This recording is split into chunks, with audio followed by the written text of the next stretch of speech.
The Winnipeg Jets have just finished routing the Edmonton Oilers 6-0, silencing many of the concerns against Edmonton while still offering a few areas for improvement. Let's chat about that on tonight's episode of Locked On Winnipeg Jets.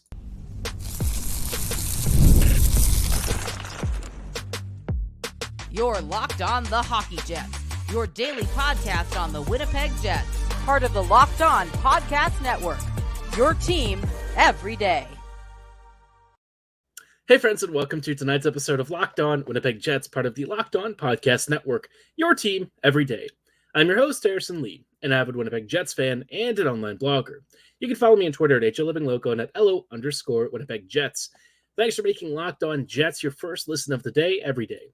If you enjoy what you're hearing, be sure to like, follow, and subscribe on all of your favorite podcasting platforms and YouTube. Doing so, of course, is always free of charge and ensures you never miss another episode. Most of all, though, we just love and appreciate your support. Tonight's episode, obviously, we just finished up, the first game of Winnipeg's season, and it was a rather rousing, thumping 6-0 victory over the Edmonton Oilers. And it was a very fun game.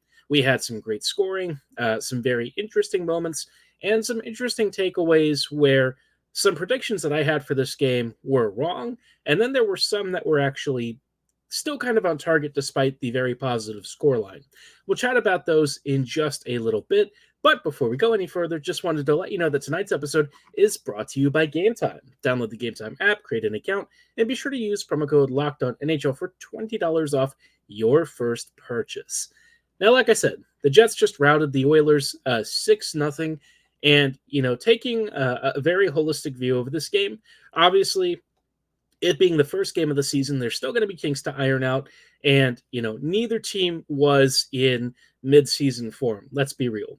But from what we can kind of gather from the first game of the season and some stuff that may be carried over from preseason, what I think really stood out was the third line, or, well, truthfully, Winnipeg's second line, if we're being honest, the Lowry line really leading the way. This trio was dominant tonight. This was one of their best overall performances.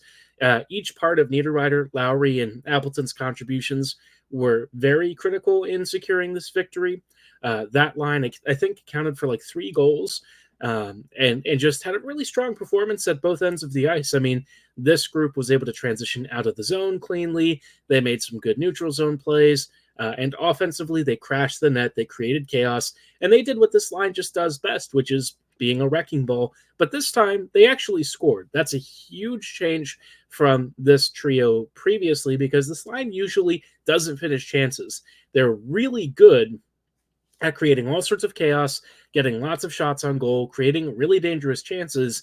But traditionally, they just don't score that much. But Lowry had one, Appleton had one, Niederreiter had some assists. I mean, it was just a really great all-around performance. And, to not really forget the fourth line also had a pretty positive night. Barron, Kupari, and Iafallo were fairly well-rounded, and their forechecking game created some problems. And Kupari even scored his first goal in 70 games, which goes all the way back to his LA Kings days. I had actually thought for some reason he had already scored for the Jets. He has had like a point or something, but apparently this was his first goal for quite some time. He hadn't scored since like 2023, which is pretty crazy. Now, obviously he's not like playing full seasons, so there's a reason why it's been like almost a calendar year, but by the same token, still a pretty crazy record. Now, the other thing that you'll probably notice about this game, aside from Hellebuyck pitching a very smart, very timely, very beautiful shutout, congrats to him. He's him, right? Hellebuyck, no matter what I say, he's just him. Dude's already an early Vezina front runner in game 1. Make of that what you will. But aside from Helly, I think the biggest other storyline that you'll probably want to pay attention to is the power play. And I'll talk a little bit more about these special teams later, because I think both sides saw some action tonight. But I want to talk about the power play a little bit and give them some props because, well, first off, they looked functional and they scored twice.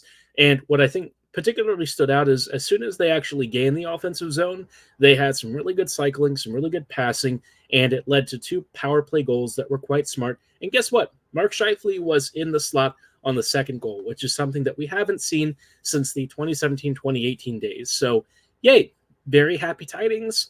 A functional power play that actually is just good would do this team a world of favor when it comes to the goal scoring department, because the top power play unit certainly has all of the finishing talent to be an elite unit. It's just that traditionally it hasn't actually looked like one because it just either wasn't coached or I don't know, was instructed to do something very strange where there was a lot of staticness and not a lot of off the puck movement like we're seeing now. So good stuff. Happy to see 2 out of 3 power plays connect. Second power play was not as good, but at this point the scoreline was already out of reach. And, the Jets kind of had some of the same issues that they've had in the past entering the OZ, but it is what it is. You'll not be perfect on every power play, and I'll certainly take the overall net here with the results. But where the Jets maybe have some room for improvement probably comes back to 5v5.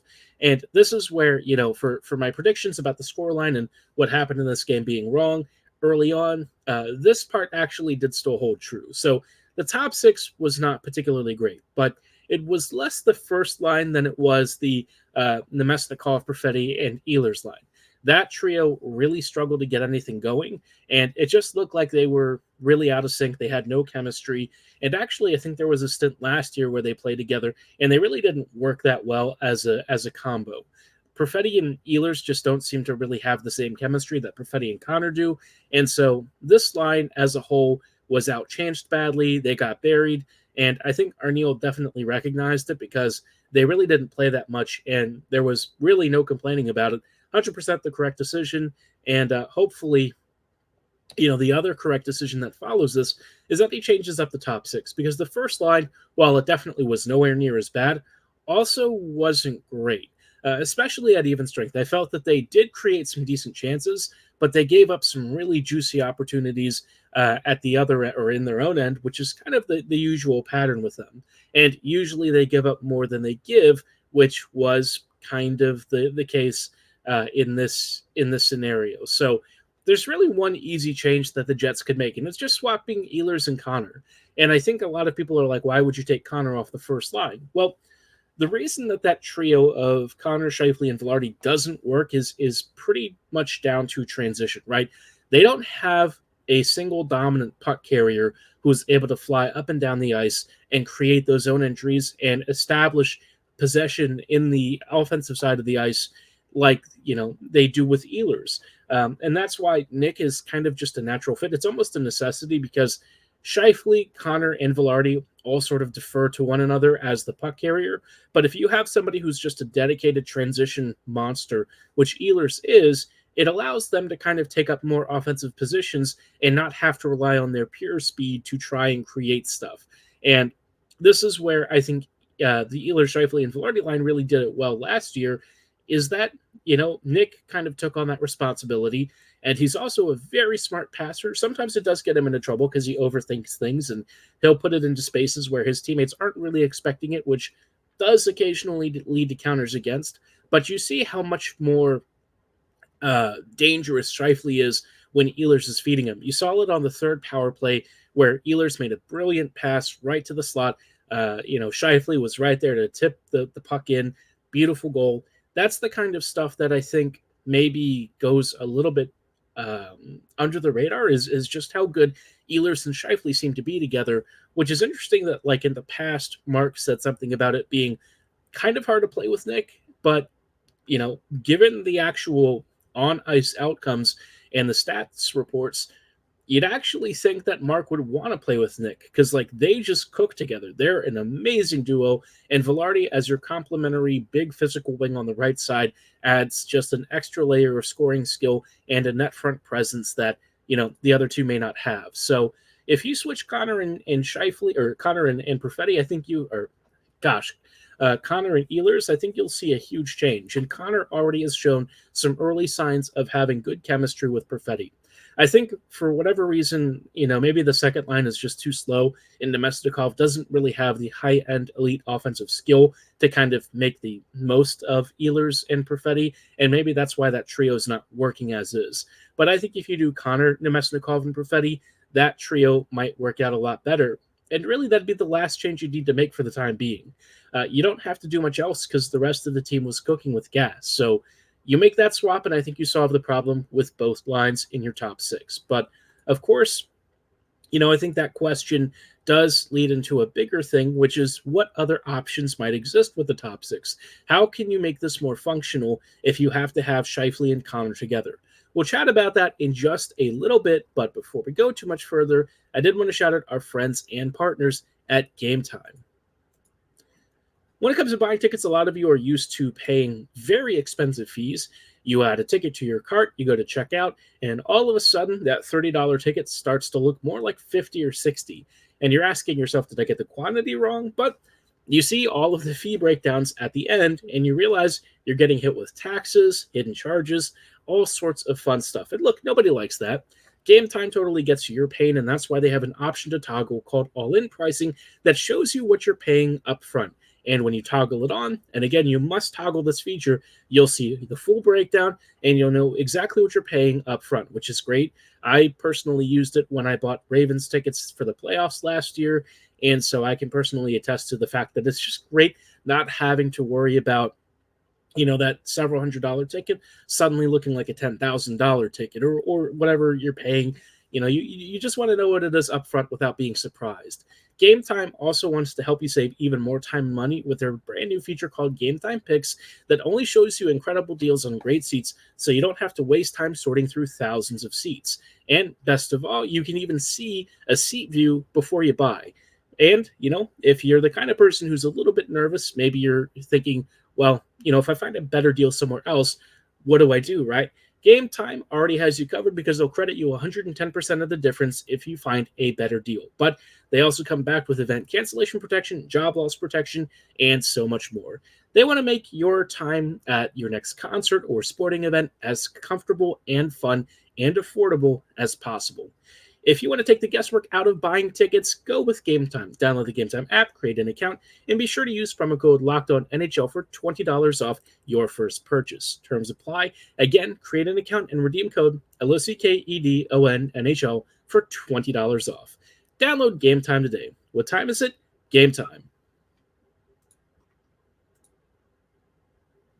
Hey friends, and welcome back to this episode of Locked On Winnipeg Jets, part of the Locked On Podcast Network, your team every day. Every day, thank you so much for rejoining us on tonight's episode as we are just chatting about Winnipeg's first game of the season, big, rousing 6-0 victory. I'm sure a lot of you are feeling pretty good about it. I know I was having a good time. I was a little bit surprised because it was one of those games where all the guys who don't usually score actually scored.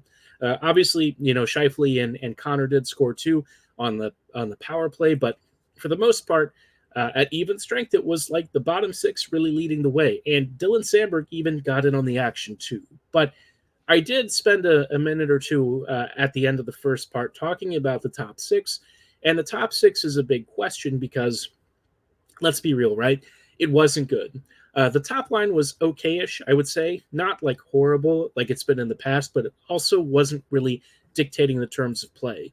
And the second line basically had to be used like the fourth line because they were getting killed out there. So how do you fix this, right? And I already recommended swapping Ehlers and Connor. I think that's your first natural solution. If you're trying to maybe change things in a different way so that you can keep Scheifele and Connor together, which I don't love, but there's a way to make it work, it's putting Ehlers up there. I think if you want to just sort of rely on that unit as a net positive offensive force, even though defensively they're going to be vulnerable, that is a way that you could do it. It's not my personal preference, but it's not something that I would hate. And we actually do have some evidence that that trio has worked in the past. It's not like a great big sample size, but considering what we see with CSV, I think this trio would probably be an improvement. Unless Ehlers is really cooked, but I think he's going to be a fine addition alongside Scheifele. As long as you get him with Mark, he can basically make any other line mate work with that combo. Ehlers and Scheifele together just seem to have a natural chemistry, and it's crazy to me that they don't really play together more because, like, when they do, the opposition is massively outscored. I think that Ehlers, Scheifele, Velarde line outscored the opponents or outcreated them something like 25-10 or something, maybe 25-15. It was a healthy enough margin last year where it was pretty noticeable. Don't recall the exact stats, but it was a pretty great trio. So a shame that we're not going to see them again for the time being, but maybe something changes this year. Otherwise, Connor, Scheifele, and Ehlers, it's not the most ideal situation, but it's better than what you're working with. And I think Perfetti, Nemesnikov, and Velarde could probably do a job as your second line. We all know that the Lowry line's your real second line anyways, and based on how it performed against the Oilers, you'd probably be okay with that for the time being. So some interesting options there. I did see some suggestions about maybe trying Perfetti back at center, which I've thought about in the past, and I think it would also kind of move Nemesnikov out wide where he's a little more effective. Vlad as a center has kind of been okay, but I feel like he just doesn't always read and react fast enough to stuff. And when he's out wide and he's using his forechecking ability a little bit more aggressively, I feel like that's where he makes his bread and butter. He's a guy who's really willing to work in the corners, who's willing to be very physical, and he's not afraid to kind of throw his weight along the walls, which is something that's important for forcing turnovers, pressuring space and time, and forcing your opponents to make mistakes. And that's where I think, Vlad is more suited to it, whereas Perfetti, because he's not the fleetest of foot, but he's a super skilled passer, he sees the ice very well, and he's also pretty defensively responsible. I'd actually wonder about him moving back in the center role. And then you could potentially try to move Connor down to the second line. I don't know if they'd really want to do that. But I just think that, if you only make the center switch, you might fix the second line to a point, but it's probably not enough to really paper over the fact that Ehlers and Perfetti probably just shouldn't play together. Something about that combo doesn't really work, and maybe it's because Perfetti's not fast enough and Nemesnikov's not exactly the fastest either. Ehlers kind of needs to have really high octane offense around him, and I feel like Scheifele and Connor or Velarde in this case more fit that sort of mindset. If nothing else, Ehlers, he still has the speed and skill to create, and he's an amazing transition skater, but you have to make sure that you're actually putting him with the right grouping to make the most of it. And, I think as it is right now, the top six is kind of not functional, especially if that second line continues to get murdered the way it was in this game. And I would suspect that Arniel is going to think about making a change. I just hope that he doesn't send Perfetti down to the bottom six. I think that really wouldn't change things. And, from my perspective, it doesn't fix what's wrong with that unit.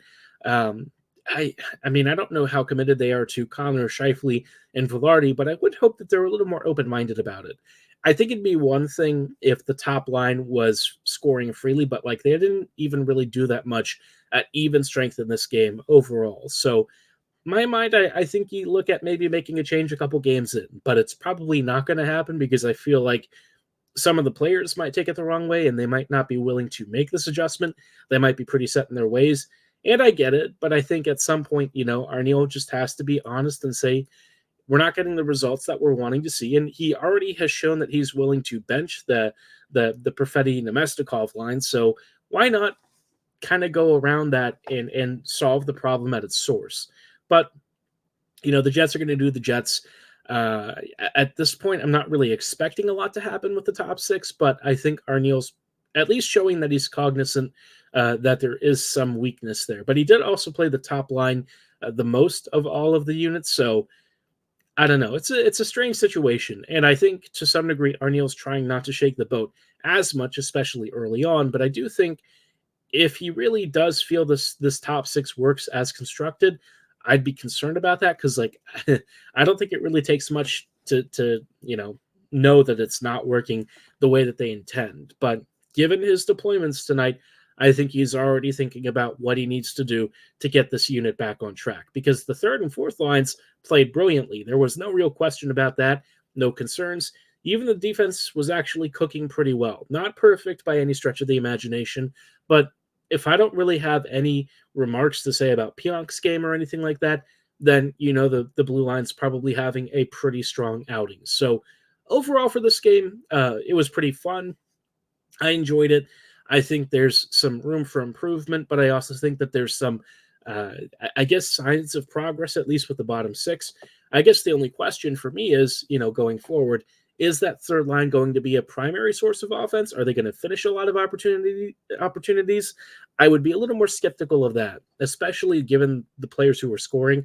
Kupari not having scored in 70 games, Lowry not really being the highest end finisher. Appleton, he actually chipped in a fair few points last year, but he's not exactly known to be an elite goal scorer, and I'm certainly not looking at Sandberg for that either. So, for me, color me skeptical that the bottom six can keep up the scoring, but if it can, that'd be amazing. That would help out so much and make some of my concern about the top six a little easier to stomach. But I don't see it happening over the course of an 82 game season. I mean, if it did, it'd be amazing and I'd be thrilled. But I think you want to sort of insulate yourself against that in case things don't keep up the way that they've shown in this first game. But if there is one thing I am hoping that does continue, I want to talk a little bit about those special teams that I referenced earlier, because we actually did see the PK unit too, and I do have some thoughts about that. Obviously, it was only one PK, so let's not get too crazy here, but I would say I came away feeling a little more encouraged by this PK performance than some of the previous preseason ones. We'll chat about the special teams and what to make of Chenoweth and Payne's first game in charge in just a little bit. But before we go any further, I want to shout out our friends and partners at FanDuel. NFL fans, you can start the season with a big return on FanDuel, America's #1 sportsbook. Obviously, for a lot of you who have been watching the first 5 weeks, the action has been crazy. As a Ravens fan, I'm surprised I'm not dead of cardiac arrest, but maybe you're a Vikings fan and you just feel extremely confident in the Vikings team. They've been locked down, they've put up some really impressive numbers, and they have shut down some pretty talented offenses. So the Vikings appear to be the real deal. And if you're watching them and maybe you're getting a hunch in the middle of the game, but you want to follow up on that hunch, FanDuel allows you to check out the latest stats, view live play-by-play, and so much more on the same page where you place your bets. And if you're a new customer, you'll get started with $200 in bonus bets guaranteed when you place your first $5 bet. That's $200 guaranteed in bonus bets when you place your first $5 bet guaranteed. Get started at FanDuel.com right now. Hey friends, and welcome back to this episode of Locked On Winnipeg Jets, part of the Locked On Podcast Network, your team every day. Everydayers, thank you so much for rejoining us on tonight's episode as we are just chatting about some final takeaways from Game 1 of Winnipeg season. Obviously, a really fun game, a big 6-0 shutout victory. Intriguingly, the second shutout 6-0 victory of the day for a road team. The Rangers did it to the Penguins, and if you are thinking about the Rucker-McGroarty thing, obviously, you're probably taking at least a little bit of satisfaction in knowing that, Rucker's home debut was a little bit spoiled.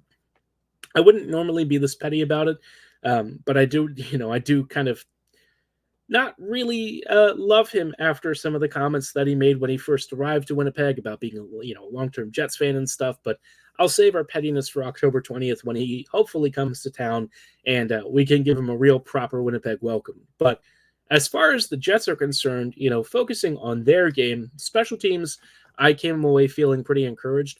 I already spoke about the power play, and I was pretty impressed by, some of the off-the-puck movement, some of the quick passing, really just basic stuff, for a lot of other teams. But for the Jets, we haven't really seen this in some time. A functional power play is, well, to be honest, something of a little bit of a rare sight here. We don't really see a unit that just looks functional on a routine basis. And so, well, it just feels very refreshing when you do have not only a functional power play, but one that actually makes use of some of the most talented skaters. Ehlers making zone entries, Scheifele attacking the slot area, Velarde crashing around the crease, Connor getting into some really good shooting positions and actually scoring on a beautiful release. It's the stuff that we used to see several years ago and just haven't seen for some time. So whoever it is, whether it's Chenoweth or Payne, I think both have actually had some input onto the power play. I'm just happy that they've made these changes because so far it's already paid off in 2 goals. And, considering this Oilers PK last year in the postseason really didn't allow many power play goals and generally shut out opponents, that's pretty good to see Winnipeg already addressing a relatively solid PK unit. Now, Winnipeg's own PK unit only got one chance to really show off. And, obviously, when it comes to the Edmonton power play, you're never going to stop everything with them. But I think if you do enough to disrupt McDrysaddle, that's really the best that you can hope for. Because, then you've got to deal with RNH, you've got to deal with Bouchard. And I know everyone likes to make fun of Nurse, but Darnell does have a booming shot and offensively is still very gifted. So what I noticed from this unit was it was aggressive. It forced, McDavid and company to try and, make faster passes. There were a couple of moments where the Jets forced clearances from either a tipped puck or just generally harassing the puck carrier.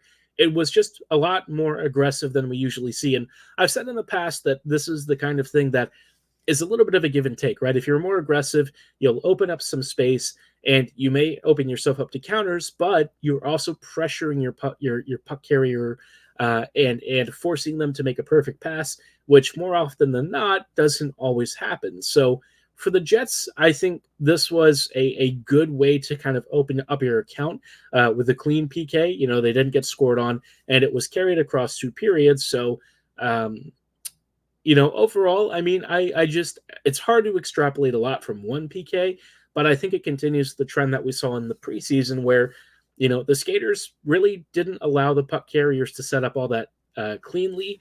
And when they finally did get shots off, the Jets PK unit really sold out, really threw their body on the line.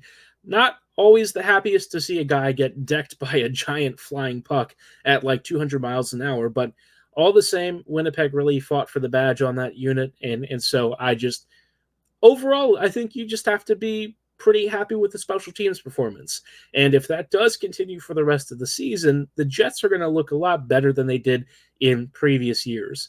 Obviously, the even strength play is something that's still a minor concern for me when it comes to the top 6, but having a functioning power play in PK is a huge difference maker for this team that doesn't have loads of offensive talent to begin with. More so on the even strength side. When they can load up the power play unit, that group definitely has some absolutely terrifying finishing ability. But at even strength, you're a little more spread out, and you have to make do. And so far, well, it seems like the Jets have definitely answered the first question, at least. Now it's up to 81 more games to see if the Jets can do it for the remainder of the season. But curious to know your insights. What really stood out to you? What were you impressed by? What has you concerned? Drop your thoughts and comments below or at my social medias at HLivingLoco and at LO_Winnipeg Jets. Obviously, now we have a short turnaround time before the Jets come home for their home opener. We'll preview that game on an episode later today, but for tonight's episode, that is going to be all the time that we have. Thanks so much for listening. Have a great night, and as always, go Jets, go.